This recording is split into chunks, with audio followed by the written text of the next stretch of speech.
नमस्कार।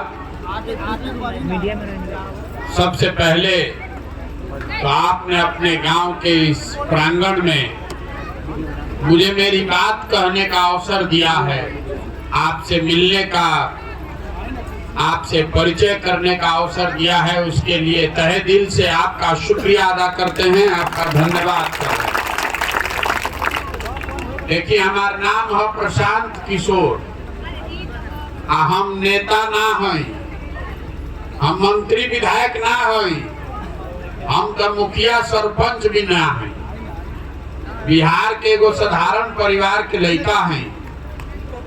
संकल्प ले ले बानी कि पूरा बिहार में गांव, शहर, कस्बा, देहात पैदल चल के जाई। वोट नहीं की मांगो, पैदल चले के संकल्प ले ले बानी। 175 दिन से पैदल चलतानी। सुबह से चले शुरू करीला, आ सांझ के जहाँ पहुँचल जाई ओजे रुकल जाई, आ काल फिर ओजा से चले शुरू कइल जाई। पूरा बिहार करे में अभी कम से कम 1-1.5 बरिस और चले पड़ी। रवाई सोचत हो कब ये भाई आदमी पैदल काहे चलता। वोट हम लोग से मांगत नहीं की, और कोनो कामो ना करी। हम चलतानी रास्ता में, आदमी ध के बतियावत कि कितना ओकरा दिक्कत बा। रवा घर नहीं खे, सड़क नहीं खे, रवा अनाज नहीं खे मिलत, पेंशन नहीं खे मिलत, लइकन के पढ़े के व्यवस्था नहीं खे, रोजी रोजगार नहीं खे, आदमी बहुत कष्ट में बाढ़। रवा हमरा से चाहता नहीं कि हम कोनो मदद कर दी, तो हम मदद काहे नहीं की करब। अगर हम राउर मदद करब तो एक दिन आके मदद कर सकीला, जीवन भर तो मदद कोई ना कर सके।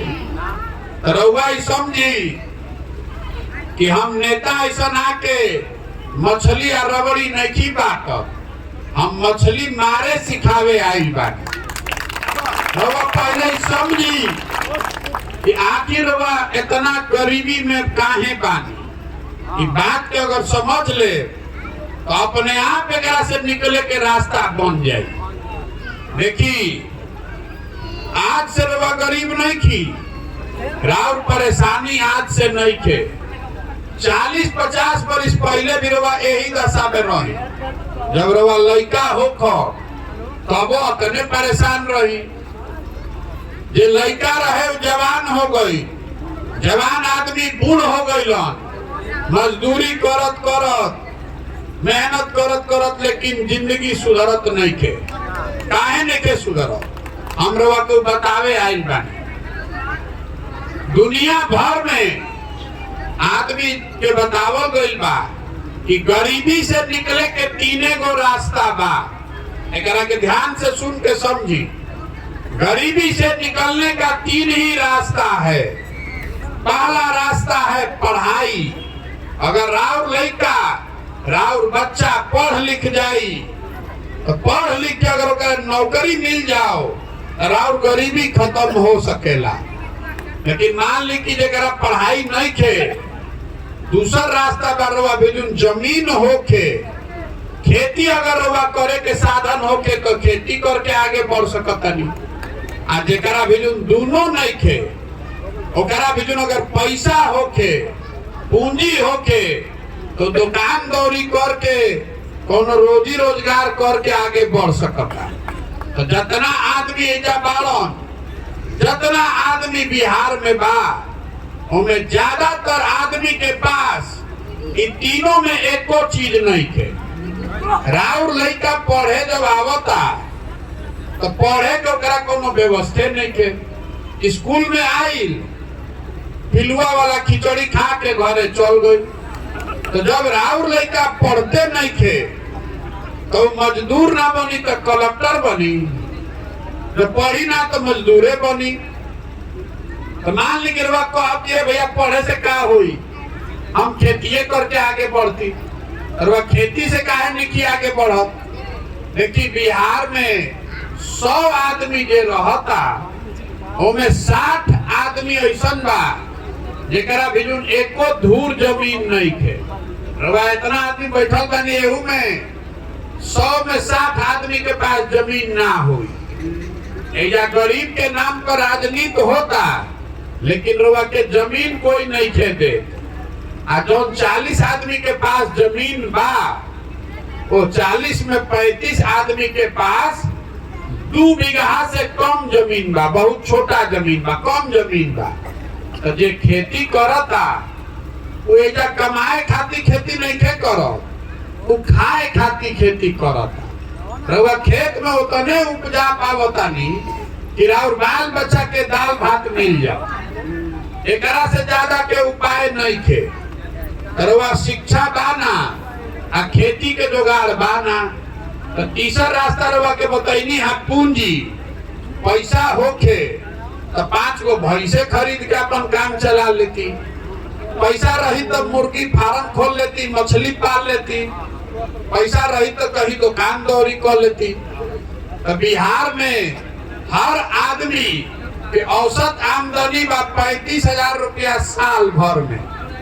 तो जे 35,000 रुपया साल में कमाता, तो में खाई का बचाई का कहाँ से व्यापार करी। तो रवा बिजुन शिक्षा बाना, खेती बाना और पैसा है नहीं खे, तो रवा गरीबी से निकलब कैसे।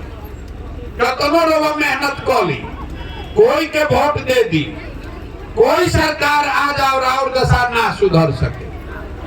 जब तक यहाँ के लोगों के बच्चों के पढ़ने का व्यवस्था नहीं बनाया जाएगा, जब तक खेती के आमदनी वाला खेती ना बनावल जाए, और जब तक सबके हाथ में पूंजी ना दियाई, तब तक बिहार से गरीबी ना दूर हो। तो अब हमरा के 1 मिनट में समझावता नहीं कि राउर ई दुर्दशा काहे बा। एगो सवाल अभी पूछो, सबके सुन के जवाब देवे के बाद, सबके बोले के बाद मुंह से। बिहार में और कुछ होके चाहे ना, इतना तो सबके बुझाता कि लड़कन के पढ़े के व्यवस्था होके के चाहिए कि ना। फिर से सोच के बताएं, गलती मत बोलो। और कुछ होके चाहे ना, गरीब से गरीब के हाथ लड़का के बच्चा के पढ़े के व्यवस्था होके के चाहिए ना। सब कोई कहलस अभी कि लड़कन के पढ़े के व्यवस्था होके के चाहिए।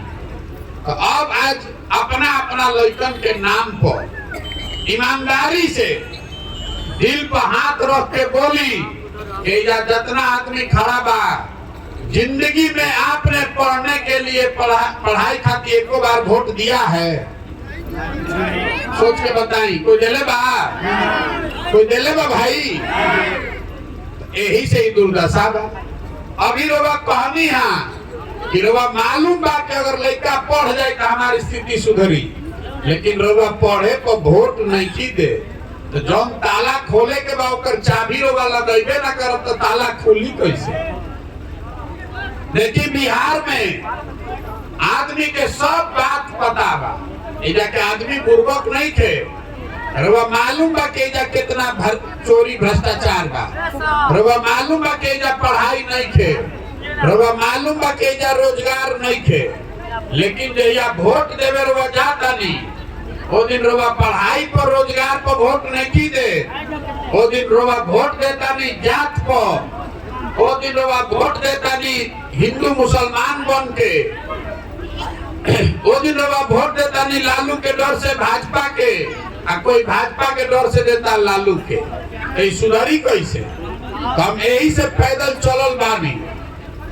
रवा से वोट नहीं की मांगो, हम रवा से वोट नहीं की मांगो, हम रवा से हाथ जोड़ के कहे आई बानी कि अगर आप अपने और अपने बच्चे का चिंता नहीं कीजिएगा तो कोई दल कोई नेता आपके बच्चे का चिंता नहीं करेगा। काहे करेगा भाई? जब रउआ अपन लड़का के चिंते नहीं थे तो हम राउर लड़का के चिंता करो। राउर लड़का आवत है जब पढ़े, हम चलत नहीं पैदल, 50 को लड़का आगे दौड़त सब, तो आधा से ज्यादा लड़कन के तो शरीर पर शुद्ध कपड़ा नहीं थे। ज्यादातर बच्चों के पैर में हवाई चप्पल पढ़ल भी नहीं है। आपका बच्चा पढ़ने आता है तो पढ़त नहीं थे, वो खिचड़ी खा के घरे चल गई। तो राव दशा सुधरी कैसे? रवा करो चिंता नहीं थे। रवा तो जात में अजुराई बानी, धर्म में अजुराई बानी। आदमी जेकरा से बच्चे कहते कि नेता ठगता, हम आपको कह रहे हैं कि नेता आपको नहीं ठग रहा है। देखिए जौन रवा वोट देता नहीं, जौना बात पर रवा वोट देता नहीं रवा मिलता। आपने वोट दिया है 5 किलो अनाज पर, दिया ना वोट। तो बिहार में कतनो भ्रष्टाचार बा, तो 1 किलो चोरी करके 4 किलो अनाजवा मिलत कि नहीं मिलत? मिलता न। रवा वोट देले बानी राम मंदिर बनावे खातिर, तो 30 वर्ष के बाद अयोध्या में राम मंदिर बनते बा। रवा वोट देता नहीं जात पर, तो और कुछ होके चाहे ना, बिहार भर में जात के चर्चा होते बा। रवा वोट देता नहीं मोदी जी के 56 इंच के सीना देख के, तो और कुछ होके चाहे ना, मोदी जी के सीना रोज लौटते बा फूलल। जब आप वोट अपने बच्चे के पढ़ाई के लिए, रोजगार के लिए दे नहीं रहे हैं, तो राव लड़का के पढ़ाई या रोजगार हो ही कैसे? देखिए जितना आदमी बानी जा, कोई ऐसा घर नहीं के देकर जवान सवांग बहरी जाके मजदूरी नहीं के कर। घरे घर से नौना लड़का के रुआ पेट काट काट के पाल पोस के बड़ा करो तनी। 20 वर्ष 22 वर्ष का लड़का हो गई, तो ट्रेन में भेड़ बकरी के तरह आदमी भर के जाता मजदूरी करे। एक बार और जवान सवांग घर के लड़का चल गए बहरी मजदूरी करे, तो साल में एक बार आवता कोई छठ उठ में, तो 20 दिन रवा मुंह देखे के मिलता ना, तो सालों भर रवा भेंट नहीं थे। हो जा आदमी अगर बीमार पड़ जाओ, रवा छटपटा के रह जाए, रवा ओकरा से भेंट ना हो सके। हो जा आदमी 12-12 घंटा काम करता राव घर के जवान आदमी बड़ा बड़ा शहर में छोटा छोटा कमरा में रह रहा है। 4 गो 5 गो आदमी रहता, 12 घंटा अपन हार गलावता कि घरे 6,000-8,000 रुपया भेजी के हमार बाल बच्चा खाओ। और रउआ से पूछता नहीं कि वोट काहे देता नहीं, रउआ कहता नहीं कि भैया कुल गौवा में देत रहम तो हमू दे देनी है। अरे राउर लइका राउर सवांग रउआ घर के जवान लइका अपन हार गलावता, और रउआ वोट ऐसा ही दे देता नहीं, और ऐसा ही दे दे तो रउआ ना भोगो तो हम भोगो। आप अपनी गलती कीजिएगा वोट देते समय, तो आपको कोई नहीं बचा सकता है। बाबा साहब अम्बेडकर ने, गांधी जी ने आपको अधिकार दिया है। रउआ जेकरा के बटन दबावता नहीं वह राजा बनता है। रउआ अपन दशा देखी, गुरबकाही में गलती करके आप राजा बनाते बनाते भिखार बन गए। अब जे कुर्ता पैजामा पहन के लौक गई, ओकरा के आदमी ढो लेता, ए भैया तनी नली गली बनवा दी, ए भैया तनी राशन कार्ड दिवा दी। अरे आप भिखार हैं, आपको अधिकार है राजा बनाने का, राजा बनाने का अधिकार है। अरे वो भिखार बन के घूमता है। अरे आपके वोट का कीमत नाली गली नहीं है, आपके वोट का कीमत 5 किलो अनाज नहीं है। आपके वोट का कीमत है आपके बच्चे का भविष्य, आपके वोट का कीमत है शिक्षा और रोजगार। इन होके के चाहिए। रउआ बताई कि 5 किलो अनाज चाहिए कि सवांग के रोजगार चाहिए? सब कोई सोच के बताओ, 5 किलो अनाज चाहिए कि रोजगार चाहिए? रोजगार चाहिए ना। तब आप वोट दे 5 किलो अनाज को, तो वोट कोना पर पड़े के चाहिए? रोजगार पर पड़े के चाहिए ना। तो संकल्प अपने ले ली, बाकी चीज आप अपने आप सुधर जाएगा। जौना चीज पर वोट दे वो अपने आप बन जाए। राम मंदिर के नाम को वोट देनी, राम मंदिर बनो तो कि नहीं बनो? अपना लड़कन के पढ़े खातिर वोट दे तो अपने आप पढ़ाई के व्यवस्था हो। ये समझावे आई बानी, समझ में आवे तो बहुत अच्छा, आ ना समझ में आवे तो ये जाति धर्म नाली गलिया 5 किलो अनाज पर उलझल रही। लेकिन अगर उलझल रहो तो अपने बच्चों के भविष्य के लिए आप ही जिम्मेवार होइएगा। कोई नहीं सुधार सकता है, कोई सुधार सकेला एकरा के। आदमी कहता कि प्रशांत किशोर आई बड़ो, ए भैया रउआ आगे आगे चली, रउआ सुधारी, हमनी के सब आदमी रउआ संगे बानी जा। तो हम रउआ कहता नहीं कि हमारा रउआ साथ ना चाहिए। हम आपको हाथ जोड़ रहे हैं, हमको आपका साथ नहीं चाहिए। जो समाज अपने बच्चों के साथ नहीं खड़ा है, आप हमारे साथ खड़ा होइएगा। अपन लड़का के संग में की खड़ा, राउर लड़का पढ़ लिख के घर में बेरोजगार बैठल बा, मजदूरी करता, और वह जात धर्म 5 किलो अनाज पर अपन लड़का के भविष्य बेचता नहीं, और वह हमारा संगे टिको। हमारे साथ मत खड़ा होइए, अपने बच्चों के साथ खड़े होइए। संकल्प लीजिए कि नाली गली 5 किलो अनाज जाति धर्म पर वोट नहीं करेंगे। वोट अपने बच्चों का चेहरा देखकर उनके पढ़ाई और रोजगार के लिए करेंगे। एकर नाम का बा जन सुराज। जन सुराज के मतलब का, सुराज मतलब सुंदर राज। एकर सुंदर राज रउआ तो सबके बना के देख लेनी, लालू, नीतीश, कांग्रेस, मोदी, सबको आपने देख लिया। एक बार अपनी सरकार बनाइए, जनता की सरकार बनाइए, तबे आपके बच्चे का भविष्य सुधरेगा। नेता के राज बा तो नेता के जिंदगी सुधरल बा ना, राव राज हो जाए तो राव जिंदगी सुधर जाए। अपना राज बनाइए, इसीलिए ये अभियान शुरू कैले बानी। ये प्रयास होके के चाहे कि ना होके के चाहे? प्रयास होके के चाहे ना। तो हम रवा से वोट नहीं की मांगो, चंदा हम कोई से ली ना, आपन चाय खिचड़ी टेंट तंबू लेके चलता नहीं, रउआ से मांगे आइल बानी राउर आशीर्वाद। काहे एगो गांव में सबे मान जाते से नाम न सुधरी बिहार। सब गांव में जाके समझावे के पड़ी। 40,000 गांव बा बिहार में, ये होई कैसे? हार मास के शरीर से कोई कर सकेला? बीचे में आदमी टंगा गई हो। 5 दिन रोगा घर से कोई बाबा धाम जाता, ओकर गोर फूल जाता, चलल ओकर मुश्किल बा। हम 175 दिन से चलता नहीं, अभी 1.5 वर्ष और चलो। कैसे चलता नहीं? अरे ये ऊपर वाले की कृपा है और आपका आशीर्वाद है। अगर रउआ बुझाता कि जो हम काम करता नहीं ठीक बा, यही से बिहार के बच्चन के भविष्य सुधरी, तो एक बार हाथ उठा के आशीर्वाद दी।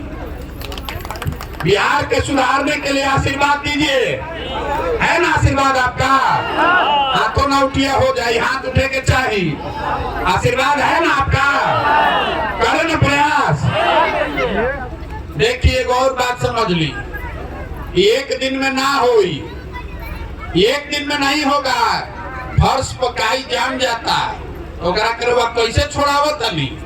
बैठ के झाड़ू से ईटा से रगड़ के छोड़ावे पड़ता। वैसे ही बिहार के समाज में रोगा जात के धर्म के इतना काई जाम गइल बा कि जब तक ओकरा के साफ ना कइल जाए तब तक बिहार ना सुधर सके। यही से ही प्रयास करता नहीं। अब एगो नारा बोलवाई, सबको बोलना है। हम बोलेंगे जय बिहार, आपको बोलना है जय जय बिहार। जय बिहार, जय बिहार, जय बिहार। हम रवा से नारा काहे बोलवाओ त नहीं समझी। हमनी के लइका बिहार से जाता सन बाहरी पढ़े, कोई मजदूरी करे जाता, तो जेकरे मन होता वह करिया देता, 2 थप्पड़ मार देता। हर दिन पूरे देश में बिहार के लोगों को बिहारी कह के जलील किया जाता है। बिहारी मतलब बुर्बक, बिहारी मतलब अनपढ़, बिहारी मतलब बेवकूफ। अरे हम के सब आदमी बेवकूफ बनी जा, हम लोग बेवकूफ नहीं हैं। यहाँ के नेताओं ने हम लोग को बेवकूफ बना दिया। अरे तो ज्ञान की भूमि है बिहार। देवताओं को भी बिहार में आकर ज्ञान मिला है। एक बार आप जग जाइएगा, अपने बच्चों के लिए संकल्प लीजिए कि बिहार में इतनी अच्छी व्यवस्था बनाएंगे कि हमनी के लड़कन के पढ़ाई या रोजगार खातिर कहीं दुनिया में ना जाए पड़ी। कि संकल्प लीजिए, तभी बिहार सुधरेगा। और ना तो हमनी के लड़का बहरी जाइए सन आ जेकरे मन होई हुए दू थप्पड़ मारी आ गाली दी। तो बदले के चाहे कि ना बदले के चाहे? बदलना चाहिए कि नहीं बदलना चाहिए? हमनी के मोदी जी के वोट देले बानी जा। आ मोदी जी फैक्ट्री लगावत करन गुजरात में। गुजरात के आदमी बन गेलन फैक्ट्री के मालिक। आ हमनी के जितैले बानी जा 40 में 39 को एमपी। आ हमनी के लड़का बन गेलन फैक्ट्री में मजदूर। आ हमनी के आंखें नहीं के खुलल। तो बदलना चाहिए कि नहीं बदलना चाहिए? बदलना चाहिए कि नहीं बदलना चाहिए? बोलिए। बिहार के लड़का पूरा भारत में घूम के मजदूरी करे खातिर पैदा भइल बानी जा। हमनी के सबके मजदूरी करे खातिर पैदा भइल बानी जा। तो जन स्वराज का एक संकल्प याद रखिए, एकरा के याद रखो। जिस दिन आपकी सरकार बन गई, जन स्वराज आ गया, वो में साल भर के अंदर नाली गली बनी चाहे ना, रुआ अनाज मिली चाहे ना, साल भर के अंदर जितना आदमी बहरी जाके मजदूरी कर रहल बा आ जौन लड़का जा बेरोजगार बैठल बाड़न, सब खातिर 10 से 15 हजार रुपया के रोजगार के व्यवस्था इजे कइल जाई। होके के चाहिए ना? होना चाहिए ना भाई? हाथ उठाकर बताइए। होना चाहिए ना? हमने कहा अनाज चाहिए कि रोजगार? फिर से बताएं। रोजगार चाहिए ना? अब जाति चाहिए कि बच्चों का पढ़ाई चाहिए? पढ़ाई चाहिए ना? याद रखिए। अतने याद रखो तो बिहार सुधारे के जिम्मा हमार बा ना। अगर सुधरी तो हमार गर्दन रुआ पकड़ ले।